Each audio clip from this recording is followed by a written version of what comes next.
Welcome one, welcome all. It is 7:01 p.m. Central Standard Time. It is Tuesday, October 25th, 2022. We are 1 minute late because Dan Rogers insisted on writing what is behind him on his whiteboard. You can see it if you are watching us live on the Blog on the Boys YouTube channel. You can, of course, catch the rewatch at your own convenience, or you can listen to the show as a podcast. It is available on the Blog on the Boys podcast network. Subscribe wherever you get your podcast. Leave a rating, write a review. By the by, this week we passed 3 million downloads on the calendar year. So thank you to everybody who makes Blog on the Boys a part of their Dallas Cowboys fan experience. My name is RJ Ochoa. You know me from all throughout the Blog on the Boys universe. Joining me tonight on a beautiful, chilly, cool October evening, our fantastic panel. You can see, read, hear, stock, whatever you want, these people all across the Blog of the Boys properties. Tony Catalina is at our 12 o'clock position. Tony, what is the weather where you are at in Celsius? I have no idea. Thank you very much, Tony Catalina. David Howman on the top right corner at last week's win over the Detroit Lions. Howman, I know you are a big Lions fan, so I'm sorry. I know it was an emotional conflict for you. Yeah, I was playing both sides, so I won no matter what. The Honolulu blue versus the silver and blue. Well done.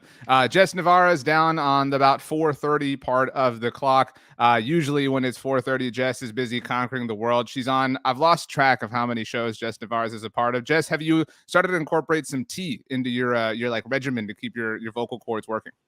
You know what I should? I should actually charge people when I'm not working to pay me for talking, because I feel like I just talk all day. But I talk about the Cowboys all day, so I can't complain. But yeah, you know what? Sometimes I lose track of how many podcasts and shows I have too. But it's all good. We get them done. It's all good. Well done. Dan Rogers at our 6 o'clock position. Dan, Mark says that it is 85 degrees out in Hawaii. Sorry, guys. Dan, have you ever been to Hawaii? I have not been to Hawaii, no.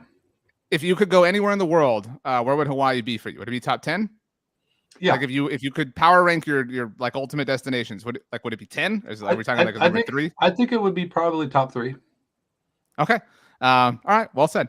Brandon on Twitter at Icebreaker21. Just so you know, Kyle has come in and said, Tony C, my guy. Tony has a lot of love in the comments, Brandon, and we'll award a BTB Roundtable winner tonight. Are you already threatened? No, I'm used to it. Wow. Tony, you are a popular person among the viewers and listeners. Does this inflate your ego or make you feel humble? Like, you know, what direction does it push you? I think you do a good job of keeping me humble. You know what, Tony? That's a good job. By the way, if anybody listened to First and 10 this week on the Blog on the Boys podcast network, they heard Tony take a shot at me for stealing a line that I gave him props for last week on the Roundtable. So, Tony, you know, what the hell? I thought we were friends. I was correcting Aiden and giving the proper respects that you were giving towards us. So it was honestly no, just you said gathering. He took it from us. Those were your exact words. All right, we can play the tape for you. I'm not going to do that. I'm not that petty. But anyway, just a tough time. Mark, by the way, Brandon has given you 5 points for not wearing green today. You did wear Kelly green last Tuesday after the Cowboys were coming off of the loss against the Philadelphia Eagles, unfortunately. The city of Philadelphia about to lose an important series, obviously the World Series, thanks to my Houston Astros. AJ, Tony has awarded you 5 points for being humble. And Kyle, Tony has awarded you 5 points for the Cartier shades. So you know, Tony's off to a good start. Danny, are you feeling threatened by that? No. I feel like Tony got a 15-point lead. Really blunt. The last time I was here, and I don't know how that ended. I don't think very well. I'm much like a backup quarterback. I don't actually think RJ's giving you credit for the points from the comments. I think the fans. I do. Like I'm a man of integrity. I'm just the puppet master. I've got the strings attached, unlike the NSYNC album. So I'm just here to execute the orders of the fans. Jess, you haven't been here in a minute. Are you threatened by all the points? Howman got a lot of love from the crowd last week too. So nobody's giving you any points. By the way, and Johnny Boy, as I say that, says that Howman is the dark horse today. And Kyle says Howman is low-key the guy. Look at this going on. Wow. No, you know what? I'm not threatened. I know my people are going to come through with the points.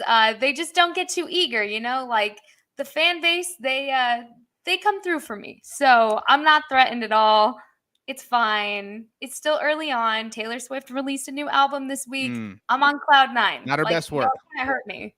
Not her best work. Howman, I know I know you are a Swiftie like myself and Jess. I saw Danny take a sip of something. Do you have a coffee with you, Howman, this evening, like you did last week? That was a big thing for you a week ago. No, I guess not. No coffee this week. I was Oh. considering making a triumphant return, but didn't come through. By the way, Jess, AJ gave you 10 points for confidence. But AJ, those points don't count because you can only award a maximum of 5. Another AJ gives 30 points to everyone minus Tony. If Tony's that good, then he can overcome. So, again, you can only award 5 points to people at a time, but that is quite the statement, Tony. All right. Howman, let's start with you since you are our reigning champion.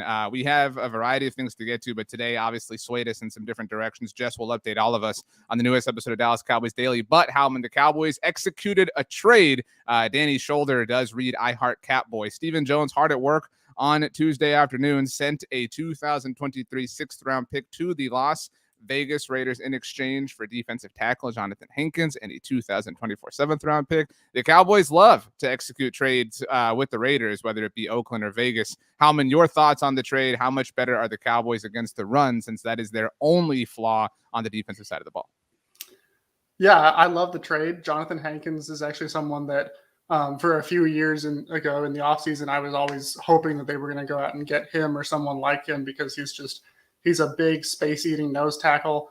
I was a little surprised because he kind of fills a similar role to Quentin Bohanna, and feels like he's been off to a solid start.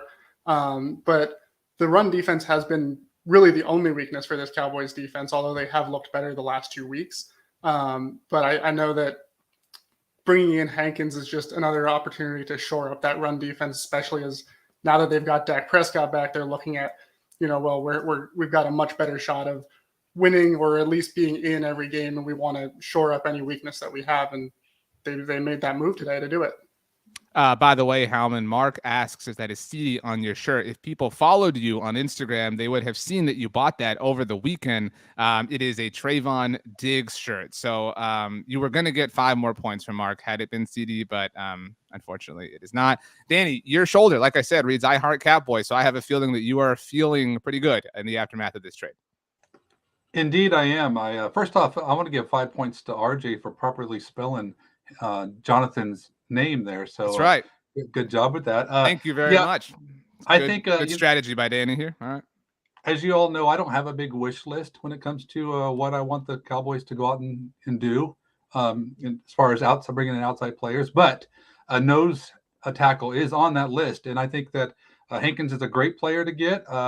Honestly, if you look at watching how the Eagles played the Cowboys, and always keeping Micah Rosen on the edge, and you can see Jason Kelce just kind of shoving Bohanna off. I mean, Hankins eliminates a lot of that. I mean, he's a big guy. I mean, he's an excellent run defender. It's just there's a lot of strength there, and I think I've been impressed with Bo, and nothing's changed there. But given that extra depth, I just think it's a very a nice addition to this team, and they're looking in the future and realizing they know what bounced us last year, and they're looking at trying to remedy that. So this is an excellent move by the Cowboys front office. To that point, Jess, Kyle Wolf, hopefully he's hungry, says, love this trade. Our rival is a heavy run-first team, as Danny mentioned about the Philadelphia Eagles, obviously the 49ers a season ago as well. And if we can force them to the outside, good things will happen with our fast backers. This does feel like the right kind of reactionary move. You don't want to always be a reactionary team. You do want to be proactive in a lot of senses, but this does feel like the Cowboys reading the room, understanding their weaknesses and how they can improve, and doing it at a low cost.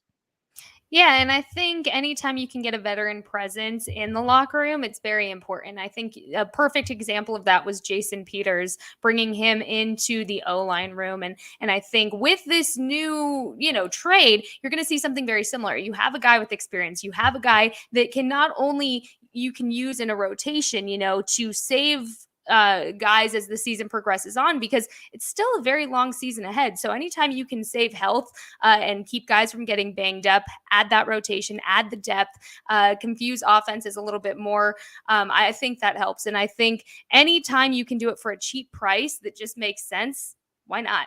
So yeah, it's a great addition to the depth of the defense, like we just mentioned. But I love the kind of rotation it can give, as well as those options as well. Brandon, first of all, what does your shirt say? Valor? Is that what it says? Valor Club. It's something. Look at It's a TV show that Jess really likes. It's wrestling related. Oh, okay. Right on. Ew. You know, not my cup of Can tea I either. can I take away points for that? Brandon, Can I but take points away? you know, I'm just here to stir the pot. Ultimately, I really did not know that. But you know, happenstance, whatever. I knew Brandon, Jess was coming on, so I had to make sure I wore this tonight. By the way, AJ That's has rude. given Jess 5 points for common sense breakdown and analysis. So Howman, Danny, apparently your levels of assessment void of common sense. Just so we're all aware. But anyway, Brandon, this is to me, this felt like the Martellus Bennett trade, or Martellus, the Michael Bennett trade of 3 years ago, when the Cowboys were kind of shy at defensive tackle. That didn't exactly work out for reasons that weren't necessarily related to him. But I think we all thought that the Cowboys, if they were going to make a trade involving the defensive tackle position, we all kind of thought Neville Gallimore was on the outs. Does this cement in your mind? There has been some confusion, some discussion about whether or not he was or was not a healthy scratch on Sunday. I mean, at the end of the day, the Cowboys now just have another body. They have more depth. So I guess this is a good problem to have. It absolutely is, considering according to the NFL rankings, the Cowboys ranked 20th in rushing yards given up. So I mean, that's the biggest hole on defense. Everything else has been fantastic across the board. And you got to remember, Hankins has been around for a decade, and he's known as a run stuffer. He's 340 pounds. He's a big guy. He fits the Bohanna style, but I think he's a proven vet. So this is another guy you really want in the locker room, and it's going to free up the linebackers and the pass rushers. This is great because it's going to force the running backs, the running game in general, just to go on the outside. It's going to be a lot of fun. And here's the thing: you get them for a low cost. You're giving up a 6th-round pick. You're getting Hankins, and you're getting back a 7th rounder the following year. I mean, that's low cost. It's a potentially high reward with a low risk. I'm happy for it, and I don't think it affects the room so much. I think it just adds a little bit of depth. And when the opportunity was there, and the Raiders were only going to part with him for such a low value draft pick, I think it's a no brainer. Before we get to Tony and put him on blast, the comments have brought the subject up that I kind of danced around here. So Johnny Boy says, I thought Neville had an injured wrist. So the timeline of events here, Neville Gallimore pops up on the inactive list on Sunday. Everybody's kind of, whoa, what's going on here? Is he a healthy scratch, whatever? And then the Cowboys kind of come out and say, well, he was injured. He did not have an injury designation, as Brian Rail notes in the comment section here. The Lunatic says Neville's getting an injury, and for the podcast audience, I say that somewhat sarcastically, and then going to injured reserve. So not to point fingers or slight the Cowboys in any way, shape, or form, but just to kind of be straight up and blunt here, because we don't beat around the bushes here at Blogging the Boys. Who believes that there's an injury here, or who? Actually, let me ask the question again. Show of hands. Who believes that something's afoot? That this is all by design. This isn't just some sort of coincidence. What's going on here? No hands. So you all, Howman. So you think that, and Tony. So you, just to be clear, again, not that you're buying a conspiracy theory, but you think that there's some sort of, these are my words here, dissatisfaction with Neville Gallimore, that this isn't 100% injury related, Tony. Or Tony, you think the opposite? Okay, yeah, so Tony, yeah. You think there's an actual injury happening here, and that's the explanation for this. I don't think it's is insidious as we might think it is. I think they made a decision by Tristan Hill, and he's a little banged up, so they gave him a reason to kind of put him on the shelf. Okay, Howman, you raised your hand. I asked the question very awkwardly, so that's my bad. So what was your point? Well, I don't necessarily think that there's a whole conspiracy, but I do kind of buy in that maybe there's some level of dissatisfaction with Gallimore, and I was actually kind of feeling that last week going into this game. I was thinking, with how much these other guys along the defensive line have really popped, I really haven't seen that much from Gallimore. And I've liked the guy since they drafted him, so I've been kind of hoping that he's gonna really blow up, and just haven't really seen it when you compare him to guys like Osa, Digizua, Quinton Bohanna. So when he went inactive and they kind of danced around whether or not he was actually injured, whether he wasn't listed on the injury report, to me it kind of confirmed those suspicions that maybe he hasn't quite lived up to their expectations.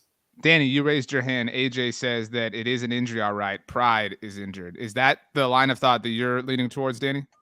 No, I agree with Howman. I think there's something a little bit fishy going on. Honestly, I think they just don't know where he fits. We all kind of thought like Tristan Hill was the odd man out, but he actually has been playing well. So And maybe their plan was to try to get Gallimore into the nose, but that didn't work.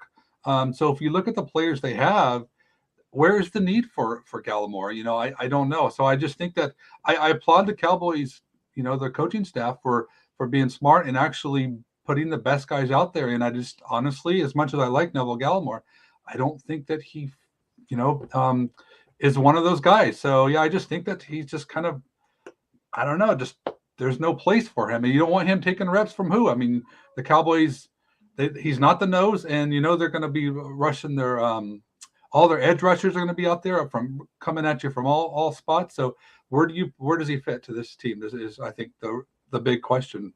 To be clear, I did not try to say that there was some sort of like mega conspiracy theory. I do agree with you both that there's some sort of like collection of events. Like maybe it is a level of dissatisfaction. Maybe it is a slight injury. Maybe it is, to your point, Danny, also like where does he fit? It's just kind of, wrong time, wrong place sort of thing. Brandon, you raised your hand, then we'll go back to Howman.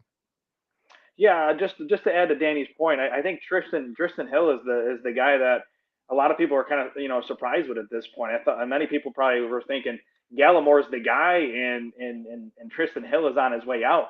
But honestly, and I think I saw your tweet earlier, RJ, about Tristan Hill's PFF grade. I think he's the only one that's higher than our new acquisition, Jonathan Hankins. So Brandon knows how to get points around here, people. Keep going, Brandon.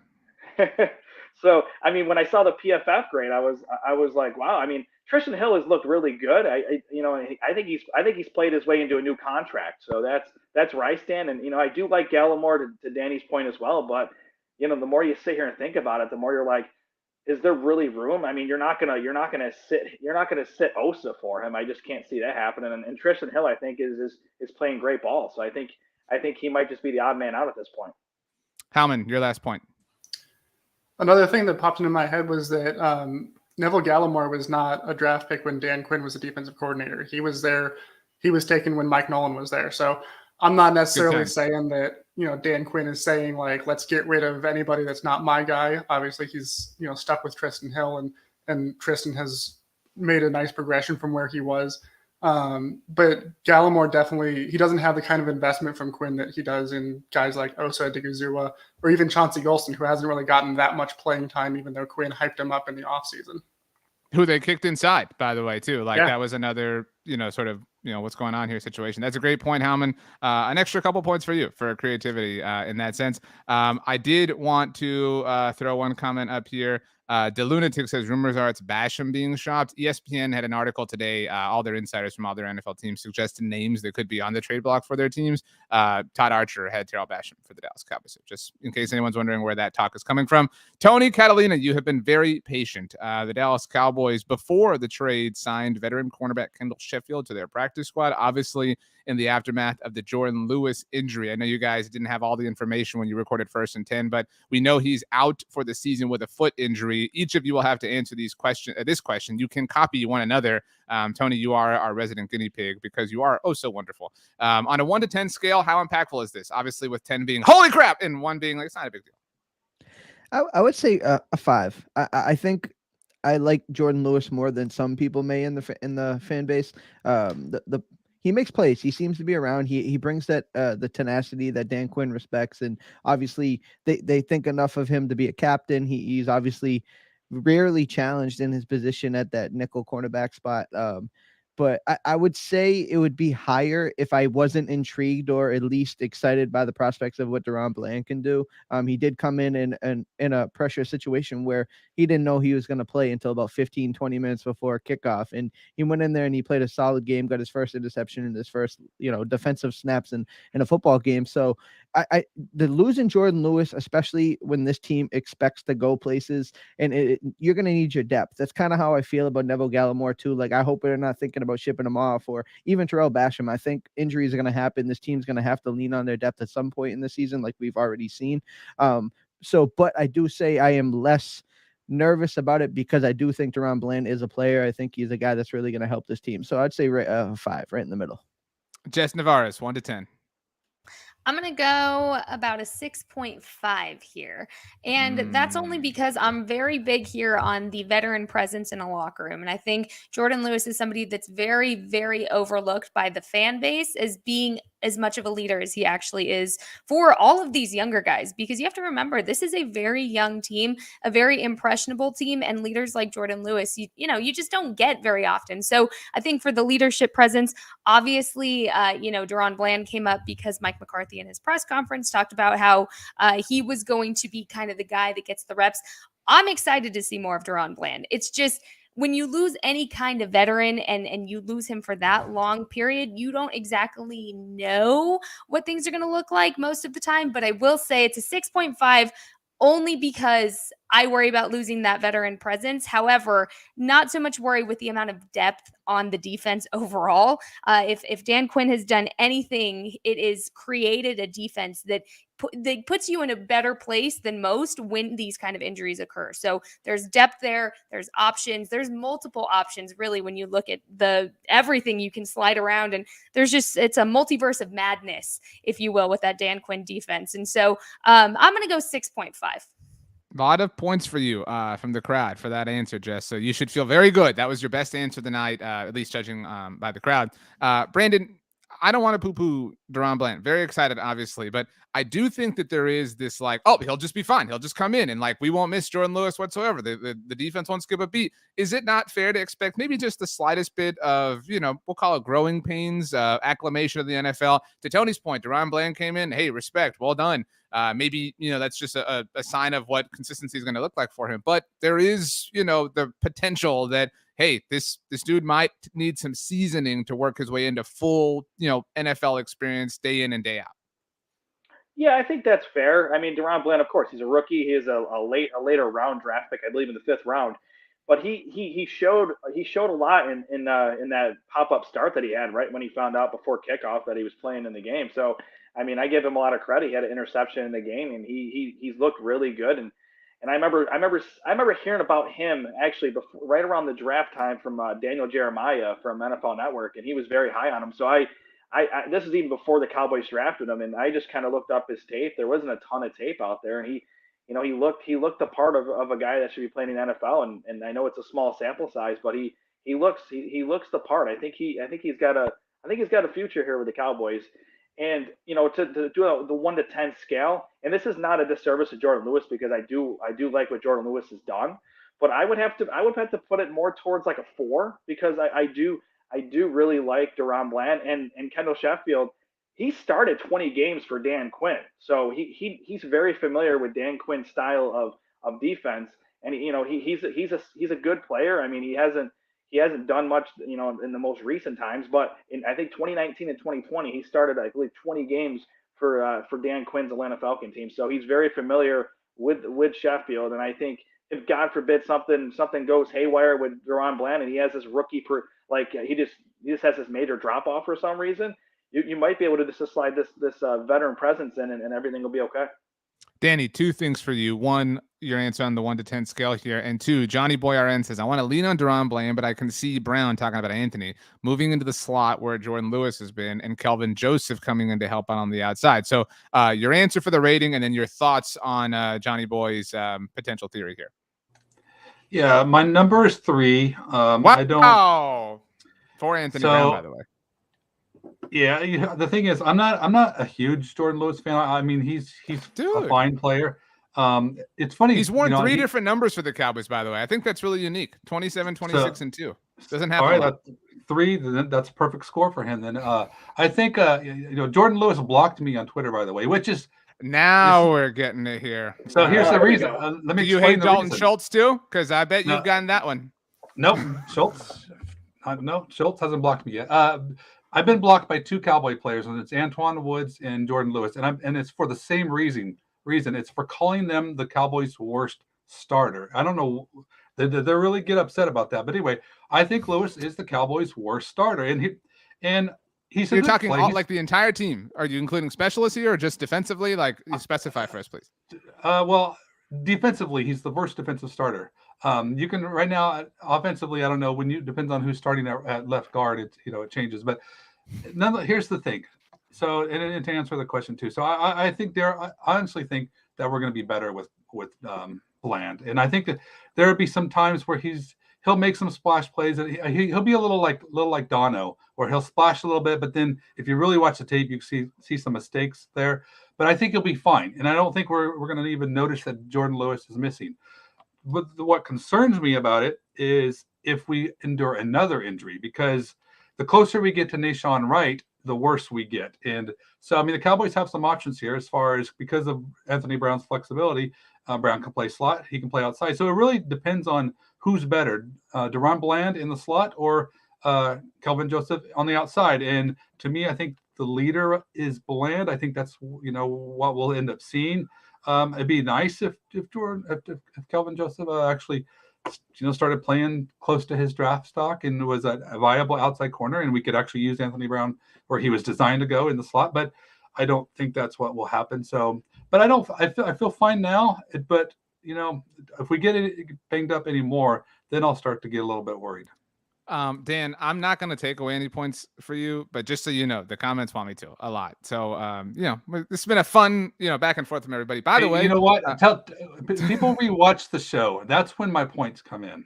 That's a good point. I will say this. When we get to draft time, we need to all kind of put this in the back of our mind. Third round, maybe not the Cowboys specialty, even though Jordan Lewis was a third round pick. But if we go way back, Connor McGovern, 2019, we've seen better days. Obviously, Neville Gallimore, we're sitting here maybe not too pumped about that right now. Last year, Nahshon Wright in his second season can't get on the field. I recognize the Cowboys have had a billion third-round picks, like as of most recently, but Jalen Tolbert this year, maybe let's look at that in the future. Howman, number one, I guess, who is the worst starter for you? And two, your answer on a 1 to 10 scale, and three, your thoughts on kicking Anthony Brown inside and placing Kelvin Joseph on the outside. It's got to be Leighton Vander Esch, right? That's a great point. Well, I was gonna say definitely the worst starter on the whole team is got to be there on the left side of the line, because that's been their biggest weakness. If I had to limit it to just defense, I probably would go Leighton Vander Esch, but that's mostly just because everybody else has been so good. Johnny Boy agrees with you, by the way, Hammond, that Leighton Vander Esch is the worst starter on the Tony, take the hoodie off, man. You need to flex. Yeah, no, I mean, Leighton's been good this year, but, this defense is playing at such a high level that it's hard to measure up to everybody else. But it's definitely not Jordan Lewis. I know that Jordan Lewis has been he's been a very good slot defender his whole time here in Dallas. He's been an unsung hero on the defense the last 2 years for sure. And I'm a big believer in the fact that the slot corner position is already very undervalued in the NFL, given just the added route combinations that a slot defender has to go against, the fact that most teams now are lining their best receivers up in the slot. So most of the time, unless you're traveling with your corners, the slot defender is playing the best receiver. And Jordan Lewis has done a really good job when he's been asked to stand in there. So my number, I'm putting it at a 7. I think he's a veteran presence, as Jess mentioned. He's been a great leader as well. Just this past week, he was named the defensive team captain. That's not just on accident. He's a real leader in that locker room.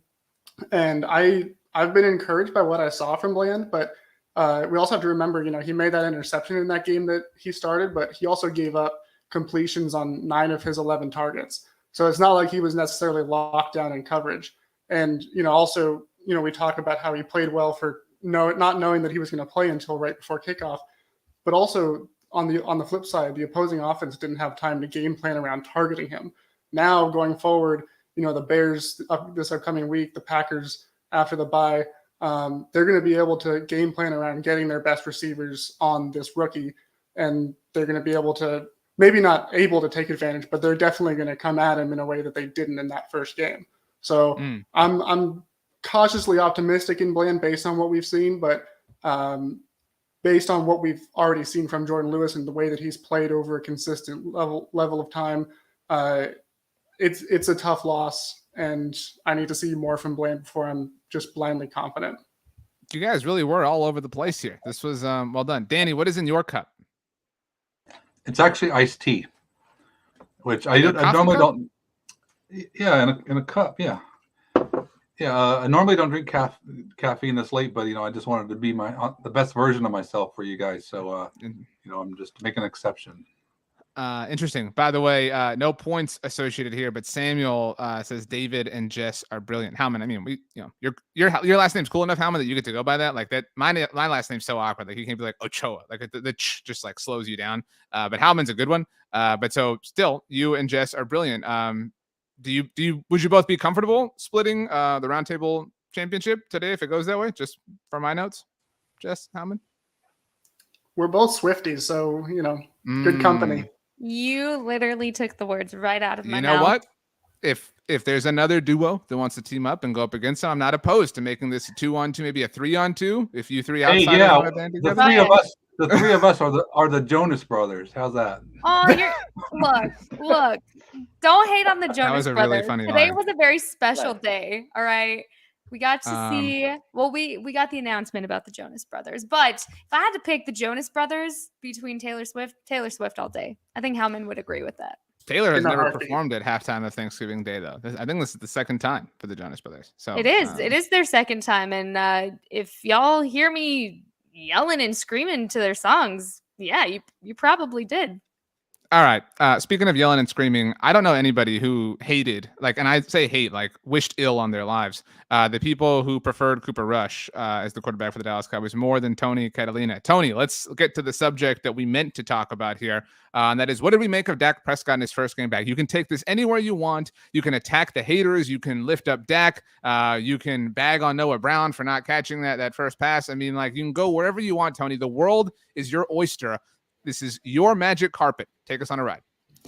Honestly, I think we saw everything I really expected to see. He came out of the gate a little rusty. He missed some throws. He had some things that he had to work through.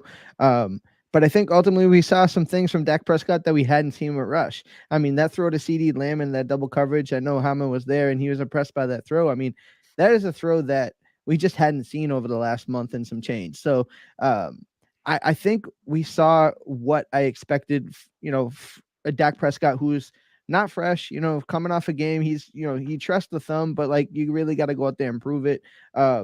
I think the second half Dak is more indicative of what we'll see. And that's really encouraging to me because I really do think this offense has all of the makings to be better. Obviously, they were a bottom tier offense when Rush was here, and to pair it with that defense, if we want to go and this team has to go where they want to, they're going to have better offensive production. I think having Dak Prescott back will allow for that.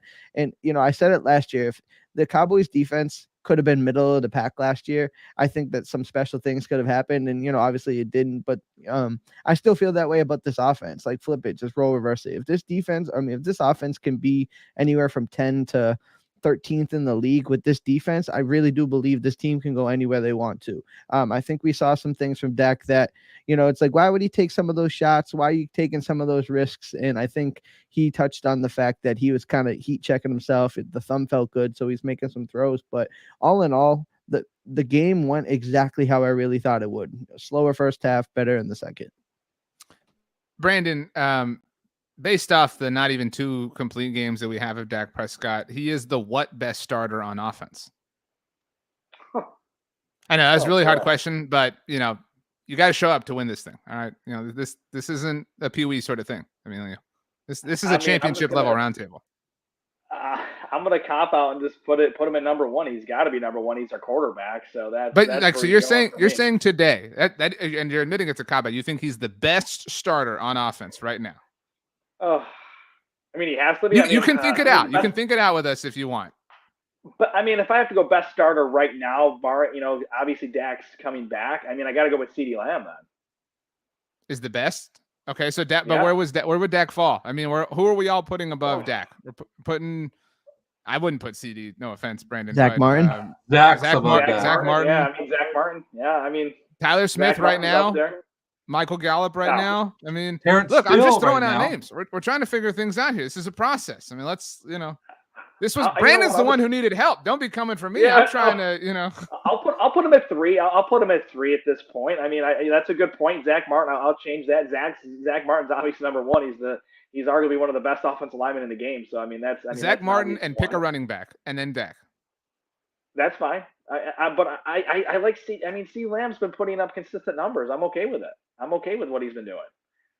Are we okay with CeeDee? I know this is about Dak, but is anybody Yeah, here? because it's right now. Yeah, we're okay with CeeDee. No, see, Yeah. like Danny, Look, I don't want to make. I don't want to No. argue here. But Here's the that's the whole thing. point. Yeah, you Go ahead. do. Go off, Jess. No, okay. So here's the thing. I don't think it's fair to judge anything yet because you haven't seen any of this wide receiver core with Dak Prescott. Because the last time he played in the Tampa Bay game, it was a very different wide receiver group. So you have yet to see the connection. You've yet to see anything that these wide receivers can do with Dak Prescott back. So I don't think it's really fair to say any of that right now because you don't know yet. I think CeeDee had a great game with Dak back. Could you say that a couple weeks ago with Cooper Rush in? All credit to Cooper Rush, of course, for everything he did. But no, I think you're going to see a very different side of these guys coming out with their starting quarterback. That's just bound to happen. It's Dak Prescott. He's going to bring out the best in everybody. And I think when you have Dak back to say he's anything but number one within that offense, that's crazy. That is just absolutely crazy. Dak is the best starter on the offense. I will die on that hill because without Dak Prescott, this team would look much different. And I think that was solidified because you know that the Cowboys probably would have won the Eagles game if he was starting. So I'm going to drop the mic there. Dak is my number one. I'll die on that hill all day, every day. Just so we're clear here, Danny and Jess, now you're a team. You've both been awarded -5 points from Kevin for being okay with CeeDee Lamb since he drops the ball too much. Kevin, we can't all be perfect. AJ came in and gave you, not you, Danny, just Jess, 5 points for looking at the big picture and a full receiver core despite your poor taste in music. Excuse me.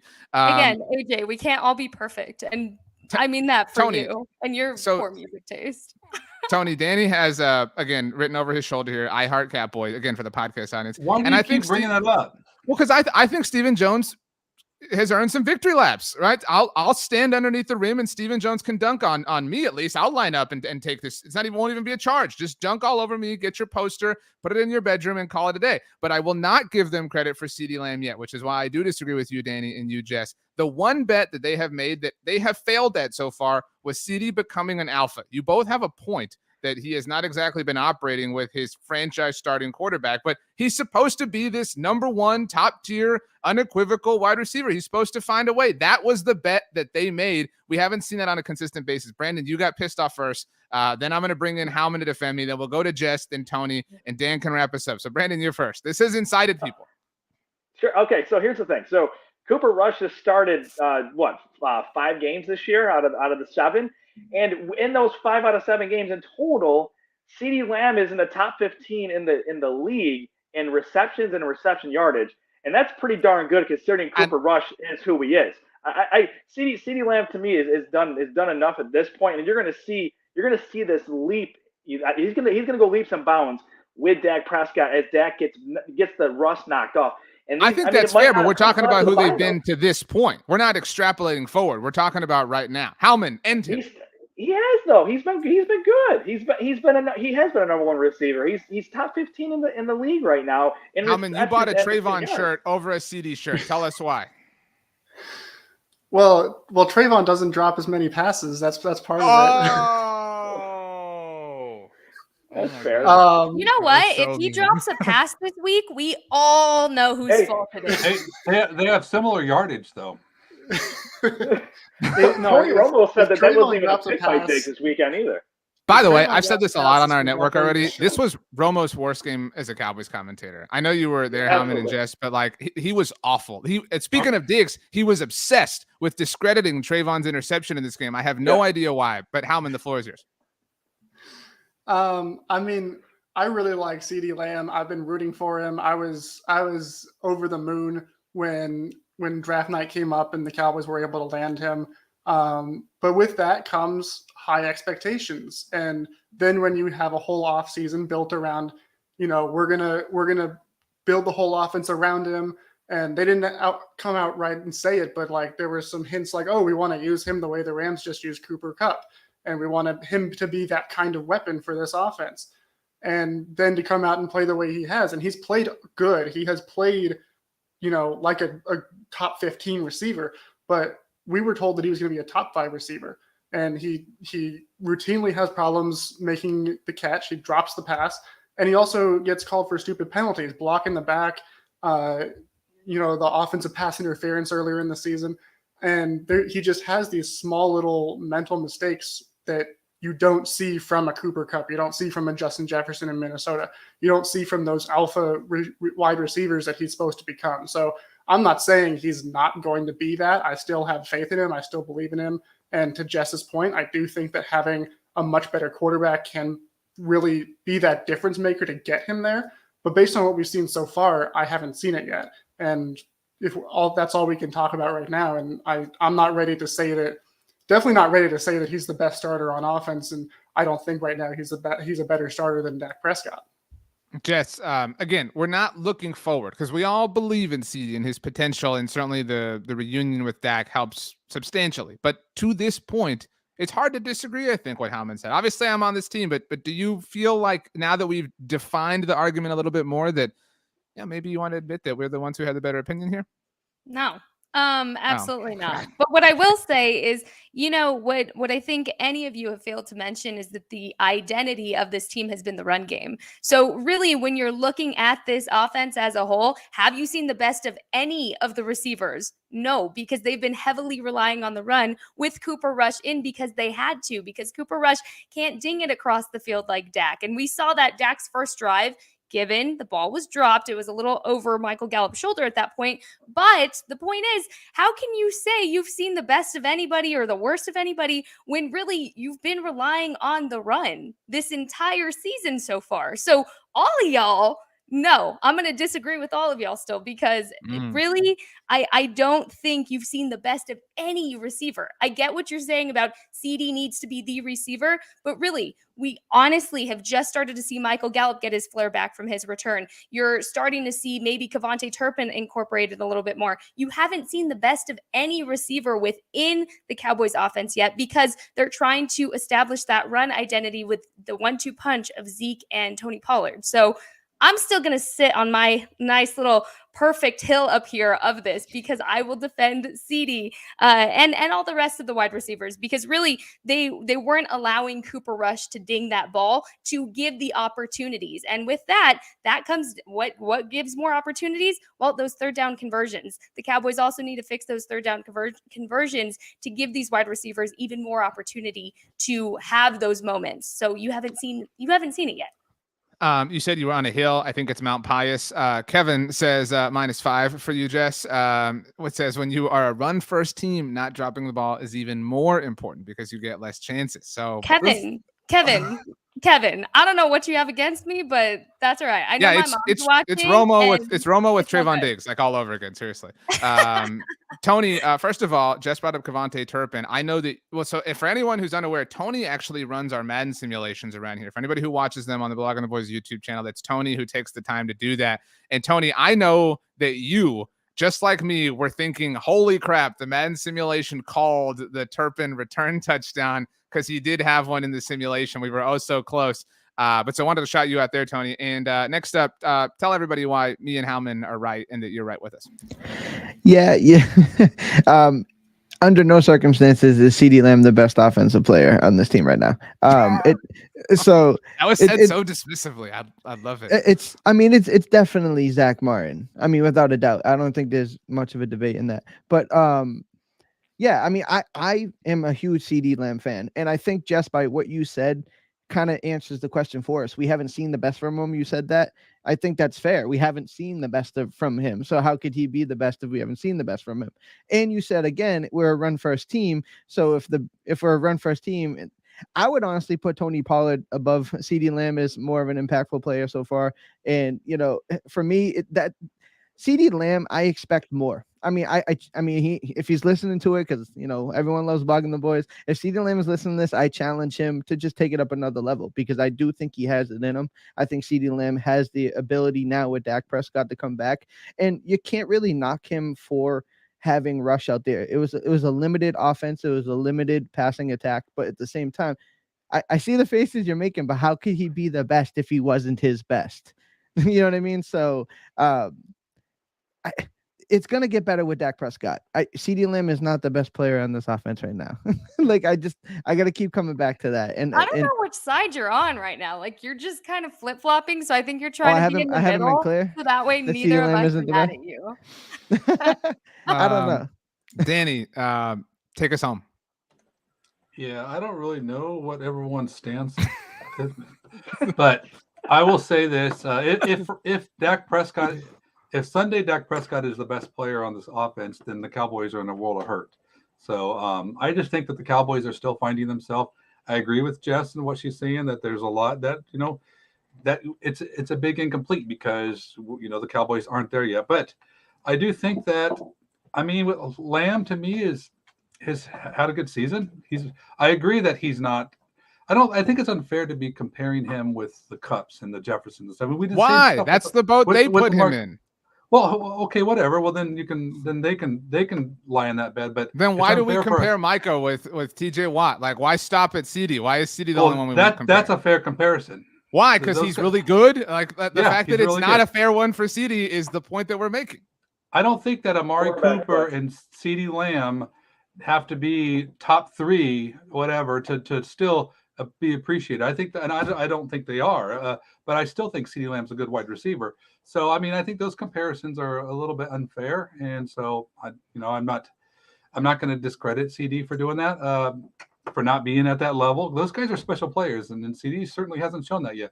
But I think that and I've said this so many times, I think that the Cowboys will live and die on the arm of Prescott. What he's able to get to come, the last stretch of the season and playoff time is where the Cowboys will go.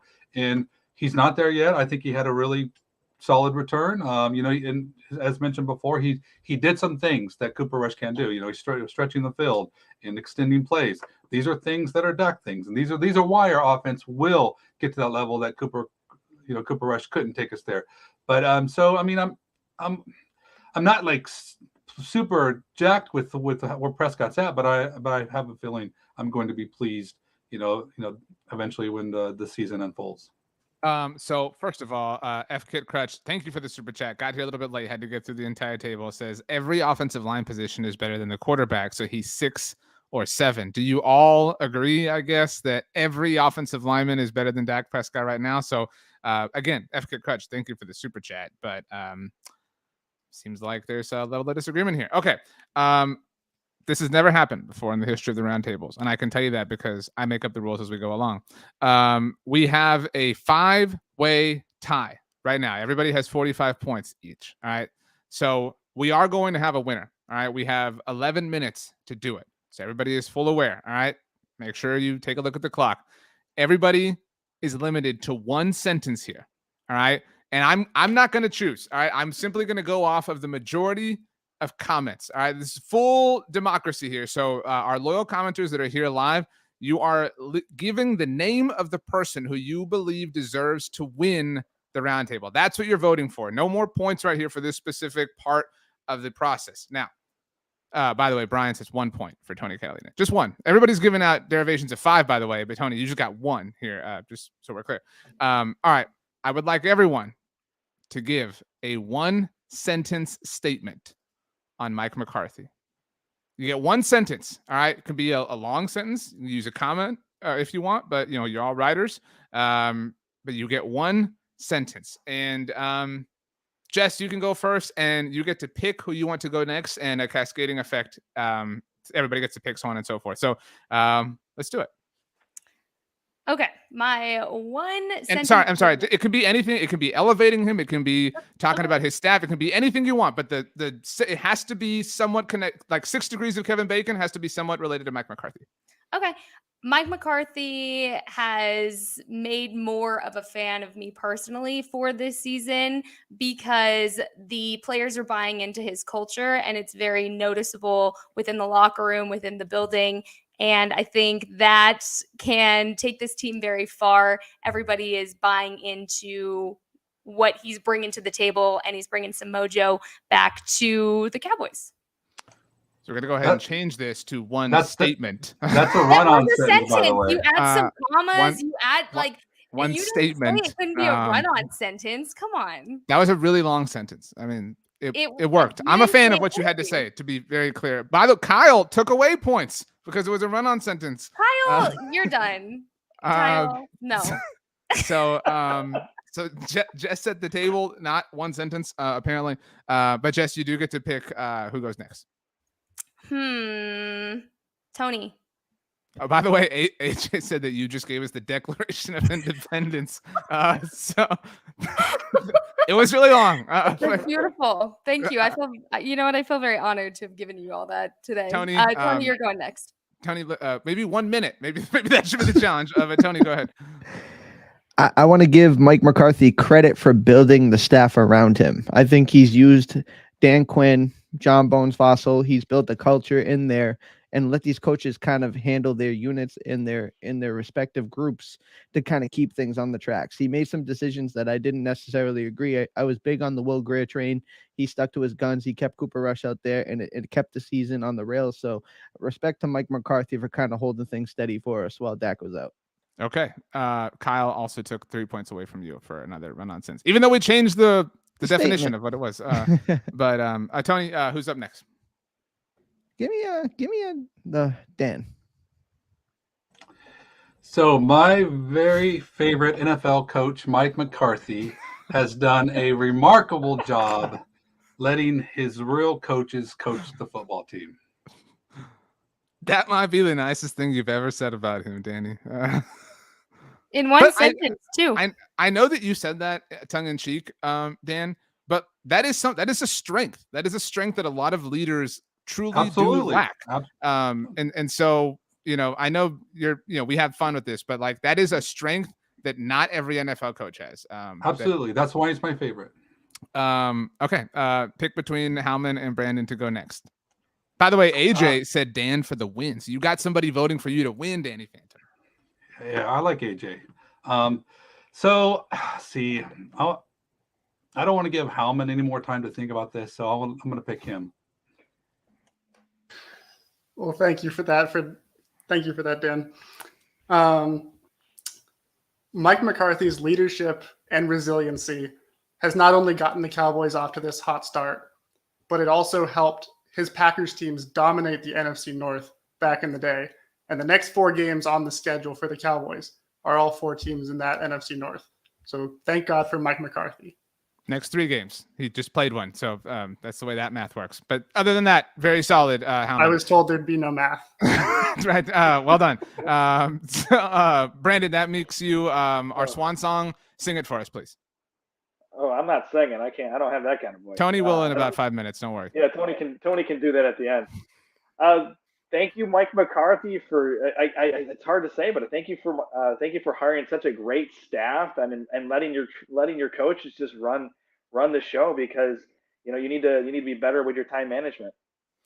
All right. So everybody's given their statement. The ballots are cast. I'm like, Jeff Probst's going to go get the urn. We've asked the comment section who should win tonight's roundtable. We're going to give everybody a couple of minutes to vote. So you're voting for the person you want to win the roundtable. So you can say a name, you can say somebody to win. Let's see. Johnny Boy says Howman with some exclamation points. Danny, you did not get exclamation points a little while ago. AJ does say Danny Phantom wins today, hands down. Hands down, a great song by Dashboard Confessional. I know you listened to that in 2002. Hey, hands down is better than exclamation points. I don't know about that. Hands down is like really subdued. Kevin, after all that, says Jess. So very strange turn of events. Forgive you, Kevin. Ethan says, I got to go Dan, even though the sarcasm almost lost me. You flew just close enough to the sun. I Bleed Blue 365 says Phantom for the sarcasm win. Heather Nevarez, I wonder what's going on here, says Jess. That's my mom. Hello, Mrs. Nevarez. Hope you're having a wonderful evening. AJ says Danny. So no votes for Tony or Brandon yet. DeLunatic says Jess, killing them from that hill. Talking about that. Ooh, Tony. Brian says, I would like to see Tony win, but I think Howman won with that last answer. So it's actually worse than just not saying your name at all. Tony says Danny, short and simple. Kyle says Howman going back to back. Samuel says Team Jess. R. Anderson NC says Jess. Omar says Jess. Mike says Jess for the win. Hey, Kyle says Tony C. Dylan says Tony. Brandon, Omar says that you copied Danny. I went last. What do you want? That wasn't. Look, Janie says Howman with some fire emojis. Howman, are you feeling the heat? The man's has actually said Jess or Howman. Kyle says the comments going wild. I don't know. I really have lost track. Who do we think won? Who do you all think got it? Danny. I think you should listen to Brian. By the way, is T-Cat something you've ever been called, Tony? Ever? Yeah, all the time, honestly. Really? I find that to be like, we don't have to take the first letter of everybody's name and like, we don't have to be like, J Ne or like D Raj. Like, we don't have to do that with everybody. Samantha says Jess. AJ says, got to give it to Danny. Johnny Boy in all caps, Howman. Dale loves Howman's shirt. AJ again says Danny wins. I'm so lost here. I feel like, I said this would be the case and we have to do it. Tonight's roundtable winner, a tie between the right side of the screen, David Howman and Jess Nevarez. It was really close. How could it not be? Honestly, I think you both came at this, and I think the fact that you get to split this, even though you were on polar opposites of some debates, is what makes this a really, really valuable roundtable championship. Howman, Jess, who wants to go first, and thank whoever you want to thank. Oh, Howman, Jess is pointing to you for the podcast. Jess, there's a podcast audience that can't see you, pointing. But Howman, your thoughts on behalf of you and Jess. Yeah, well, it's an honor to share this prestigious award with a fellow Swiftie, and I will say back when you first made reference to the two of us teaming up, that was the moment I knew. That was beautiful. Wow. Just getting me very emotional here tonight. Thank you. I wouldn't want to share this with anybody else, any of these non-Swifties over here. Wow. That I'm speechless. That's beautiful. Everyone go listen to Midnights to celebrate our win. You were excited about the prospects of you, Tony, and Brandon teaming up together. Technically, your team also lost. So while all three of you lost individually, your team also lost. Do you regret drawing that line in the sand? You know what? I do. I picked a bad alliance. You know what? It's on me. I thought that AJ says you were robbed, that we should call 911. Yeah. Well, I don't know. I mean, I will give Brandon credit. I did like his answer when he copied me. So I mean, he tried. Valor, Brandon. But no, I mean, we were outmatched. I mean, D. Howe and Jay Nez they were on fire and they were convicted and they said a lot of good things. So I have to give them credit, but rewatch this in 2 weeks. My thunder was stolen. Hey, that's why you should never pick an alliance with someone who's wearing a wrestling shirt. Like, I just want to throw that out there. Whoa, come on now. Let's back off that. Come on. Brandon's also a wrestling podcaster. Like, it's not just like Oh, I know he is. Oh, I know. Yeah. I know. That's why he did it on purpose. Honestly, I had no idea Taylor Swift was still dropping albums. That's just how much I pay attention to her. That's just I don't know how you don't know that, honestly. Wrestling, because she's everywhere right now. So. RJ, can you just sniff my torch so I can get out of here? It's actually snuffed. If I'm sniffing a torch, that is a really hazardous thing. No, I want you to sniff it. Tony, Kyle says that your swag is dripping. So do you feel like you wasted an otherwise good look? Like this didn't get to translate into a win? That's the first time anyone's ever said that to me. So, Tony, you've kind of like adopted this like swagged out personality here with this like low speaking voice. I mean, like, you know what I mean? It is what it is. Wow. All right, it's time to get out of here and bid everybody adieu. But before we do, as the roundtable winners, Howman, Jess, you get to pick somebody that is not me for obvious reasons to make a random noise to send us home. So you can deliberate amongst yourselves here. And then I would like you to pick the noise first and then pick the person who has to make it as we leave. That's the part where you guys talk amongst each other to figure this out, to do the things that I just said. Myself here. How about I pick the noise and then Howman, you can pick the person?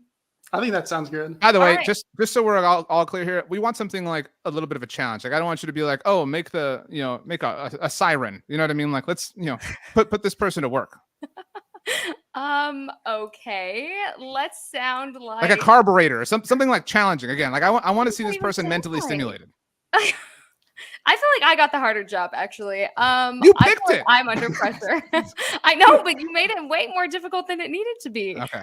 Okay. How about you sound like a dying squirrel? There we go. I don't know. It's oddly specific. That album just came out. Hey, Oh. hey, Taylor watch Swift. yourself.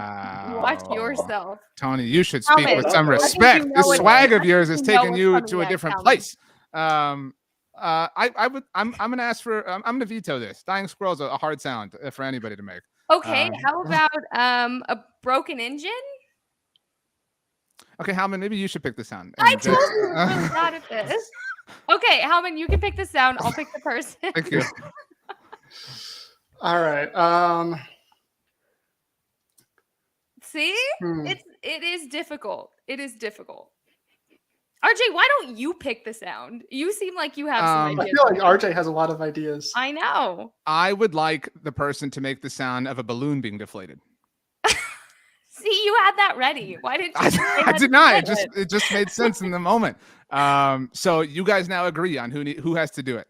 Oh, I think we know who's doing it. Jess Nevarez.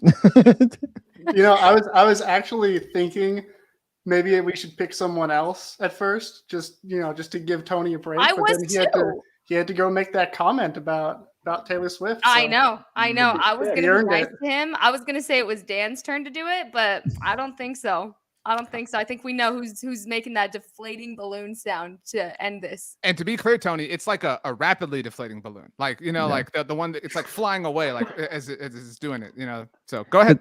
The quote Taylor Swift. Why are you guys gonna be so mean, right? All right, Tony, enough If of you're not a balloon Swift- jokes. Seriously, just let's get the noise here. All right, give All right. give this all you got. I don't. It's been a while.